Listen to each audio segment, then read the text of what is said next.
It became very evident to me, listening to a lot of the official Miami Dolphins sportscasts, if you will, and sportscasters and play-by-play folks, and even the shows on the flagship station.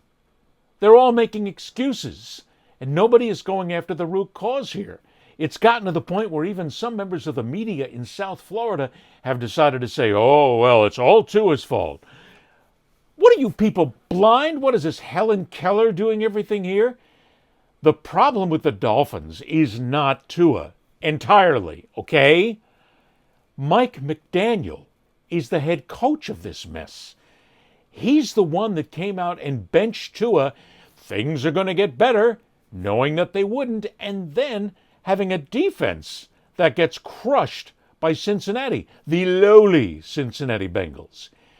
Mike McDaniel is being made excuses for across the board, and I've heard it, especially from certain sportscasters and talk show hosts in Miami who are making excuses.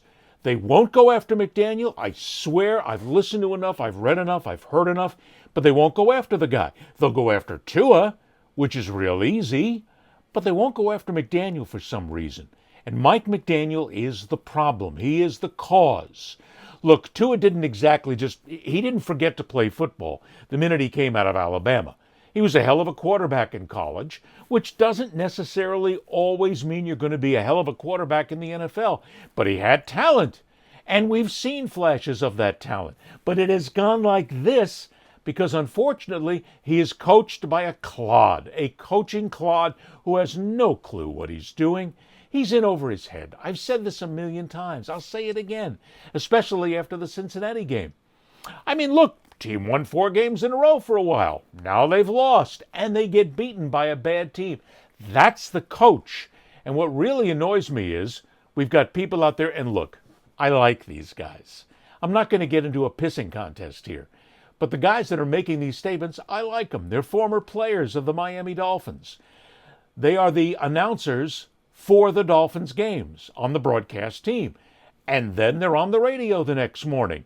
And I'm not going to give the radio station a plug either because they don't deserve it. But I'm saying that they are part and parcel, part of the propaganda here, part and parcel propaganda, I like that, of trying to put all the blame on Tagovailoa when it is not. Especially when you consider that now we have this word, if you will, sources tell us, that McDaniel's going to be back next year, which makes no sense at all.